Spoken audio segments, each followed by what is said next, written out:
안녕하세요, 홍씨입니다. 오늘은 기아의 소형 전기차 EV3 가격 예상입니다. 먼저 다들 가격이 가장 궁금하시겠지만 어제 EV3를 실제로 보고 온 입장에서 느꼈던 장단점을 정리해 보았는데요. 이 부분을 잘 기억해 두셨다가 가격 예상을 들어주시면 조금 더 이해가 편하실 것 같습니다. 아무튼 EV3의 장단점을 요약해 보자면 외관면에서는 SUV다운 소재의 배치, 스크래치가 자주 발생되는 부위에 플라스틱 사용으로 운용성 면에서 좋을 것 같았고요. 또한 소형급인데도 본네트에 가스 리프터가 적용이 됐다는 정도 장점이라고 생각이 들었습니다. 이외의 장점은 표를 참고해 주시고요. 다만 충전구가 조수석 쪽에 있어서 불편할 것 같다는 점, 그리고 휠 볼트 디자인이 뭔가 정비성은 안 좋을 것 같아 보였습니다. 그리고 2열 매립형 도어 핸들은 신기하긴 하지만 디자인 수준에 비해 낮은 연출이었던 것 같고요. 다음으로 실내에서는 CCNC와 같은 최신 옵션이 적용이 되었다는 점, 그리고 EV6와 EV9 등 상위 모델에 적용된 디자인 요소가 이식됐다는 정도 장점입니다. 특히 전기차 전용 플랫폼으로 넓은 공간이 최대 강점이라고 생각이 들었는데요.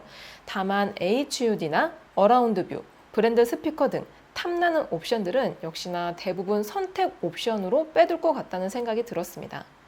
그리고 카메라에서 어떻게 비춰졌을지 모르겠지만 소재는 확실한 소형급이었고요. 특히 메쉬 타입 헤드레스트도 편안하긴 했지만 따지고 보면 가죽보다는 저렴한 연출이라고 볼 수 있습니다. 이외에 공통사항으로는 급 대비 대용량 배터리가 들어갔다는 점은 장점, 그리고 스탠다드와 롱레인지 간의 옵션 선택 제한이 예상이 되고요. 마지막으로 아이페달에 대한 걱정도 조금 들었습니다. 이게 신규 버전에 차가 소형급이다 보니까 승차감 손해가 발생이 될 것 같다는 생각이 들었어요. 아무튼 실물 영상은 위쪽 링크를 클릭해 주시고요.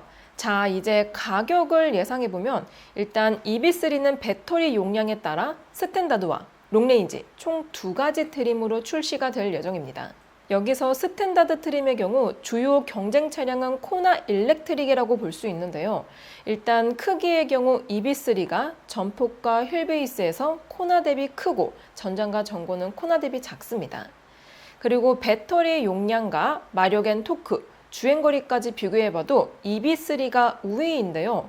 또한 플랫폼도 EV3는 전기차 전용 플랫폼, 코나는 내연기관 플랫폼입니다. 일단 여기까지 보았을 때 옵션 비교를 안 해봐도 EV3 스탠다드가 코나 일렉트릭보다 비쌀 것 같은 요소가 많은데요. 다만 소형급은 가격에 가장 민감한 세그먼트입니다. 즉 아무리 더 멀리 가고 전용 플랫폼에 옵션이 좋아도 소형이니까 써야 되고 가격도 소형급 한정으로 잡아야 된다는 건데요. 따라서 EV3와 코나 간의 가격 갭은 최대가 200만 원. 물론 다양한 경로를 통해서 들려오는 소식을 종합해보면 EV3의 보조금 포함 실구매가는 시작가가 3,500만 원 정도가 될 거라는 정보가 많습니다. 근데 그렇게 될 경우 EV3와 코나 간의 가격 차이는 약 23만 원 정도밖에 안 나는데요. 이 계산법에 의하면 EV3의 실구매가는 코나 대비 더 높은 배터리 용량에 따른 주행거리 향상분이 반영이 되어서 보조금을 살짝 더 받는 것까지 감안하면 최종적으로 3,635만 원이 된다는 뜻이 됩니다. 근데 이렇게 되면 코나가 압살되겠죠. 그렇기 때문에 스펙 차이에 따른 최대치 200만 원으로도 계산을 해봐야 됩니다. 만약에 EV3가 코나보다 약 200만 원 정도 비싸다고 하면 기본가는 4,500만 원대, 보조금 포함 실구매가는 3,700만 원대가 됩니다. 즉, EV3 스탠다드의 실구매가의 스펙트럼은 3,600에서 3,700만 원 정도가 된다고 볼 수 있습니다. 다음으로 롱레인지의 경우 예상 가격은 니로와도 함께 비교를 해봐야 됩니다. 니로도 코나처럼 소형급이지만 전체적인 사이즈 면에선 전폭을 제외하면 동급 중 가장 크기 때문에 소형에서 준준형 사이에 위치한 반등급 위 차량으로 보기도 하는데요. 이 수치를 비교해보면 니로는 EV3보다 큰 포지션을 유지하게 됩니다. 다만 파워트레인 면에선 코나와 마찬가지로 마력을 제외한 모든 수치 면에서 EV3가 우위인데요. 여기서는 좀 난제가 발생하게 됩니다. 일단 EV3와 니로는 동급 영역에 있습니다. 근데 국내 정서상 차체가 크면 클수록 급이 높다는 인식이 있는데요. 이럴 경우 자칫하면 EB3가 니로보다 아래급이라는 인식이 생길 수가 있습니다.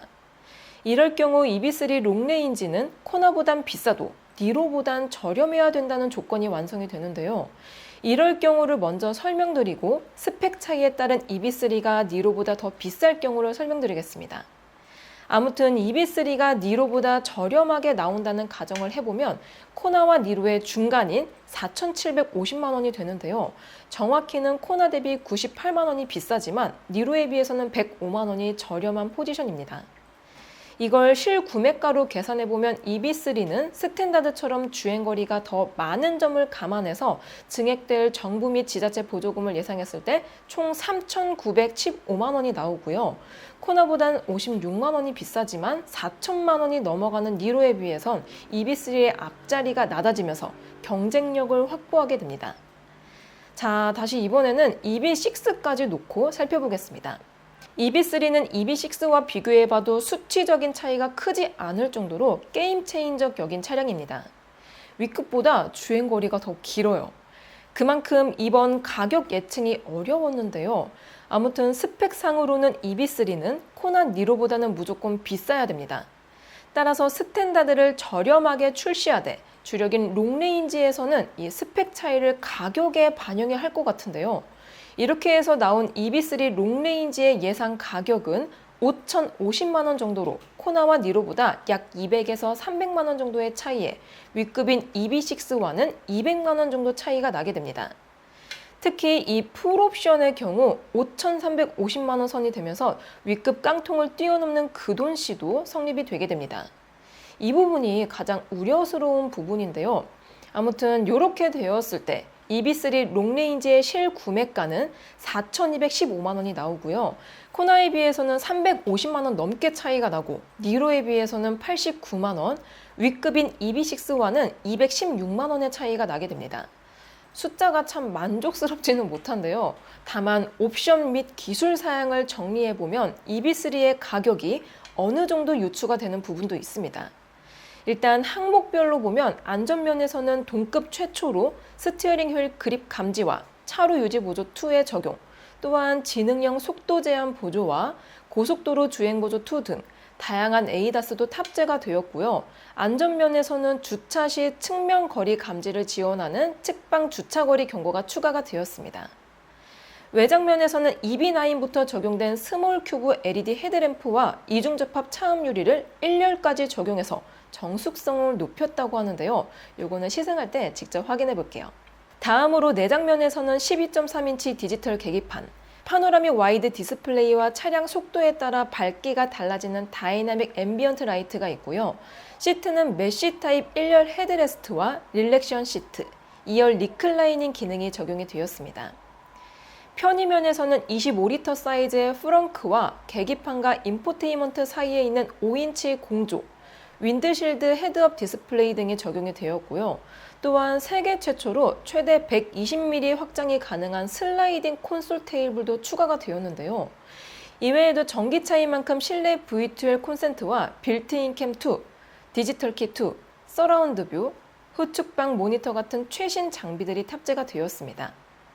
마지막으로 인포테인먼트 면에선 12.3인치 내비게이션과 기아 AI 어시스턴트, 하만카돈 프리미엄 사운드, 무선 소프트웨어 업데이트 등이 들어갔습니다. 이 중에서 기아 AI 어시스턴트는 K4에 이어서 EB3의 두 번째로 탑재된 시스템이고요. 생성형 AI 기술을 활용해서 여행과 차량 이용, 엔터테인먼트, 지식 검색 등 다양한 부분에서 활용이 된다고 합니다. 다음으로 기술적인 부분에서는 먼저 차체의 초고장력 한스탬핑 부품을 확대 적용해서 충돌 사고에 대응했고요. 사고 발생 시 차체 전방 구조물 최적화로 충돌 에너지가 더 잘 분산이 될 수 있도록 설계가 되었다고 합니다. 여기에 승객실을 구성하는 측면부 주요 소재와 구조도 보강이 됐다고 하는데요. 이거는 KNCAP이나 IIHS 충돌 테스트 결과가 나와야지 효과가 있을지 알 수 있을 것 같습니다. 주행 부분에서는 속도, 노면 상태에 따라 다르게 전달되는 주파수를 활용한 노면 진동을 완화해주는 주파수 감응형 쇼겁쇼버가 전륜, 후륜에 모두 적용이 되었고요. 또 전륜 한종으로 서스펜션 내 부품들을 유연하게 연결해서 충격 흡수와 진동을 완화해주는 하이드로 부싱이 추가가 되었다고 합니다. 조향 부분에서는 스티어링을 연결하는 카울 크로스바 강성을 증대해 진동 완화 성능과 차량 음닥성이 개선이 되었고요. 제동 쪽에서는 통합식 전동 부스터 적용과 유압 제동 개입을 줄여서 브레이크 열 부하를 낮췄다고 합니다. 아무튼 옵션과 기술 수준은 높아지되 이에 따른 가격 상승은 최저로 해야지 전기차 보급에 도움되지 않을까 싶습니다. 그럼 EB3 시승기도 빠르게 준비해 볼게요. 오늘도 저의 영상이 재밌고 도움이 많이 되셨다면 좋아요와 구독 그리고 알림 설정까지. 다음 시간에 또 뵐게요. 안녕. 빵!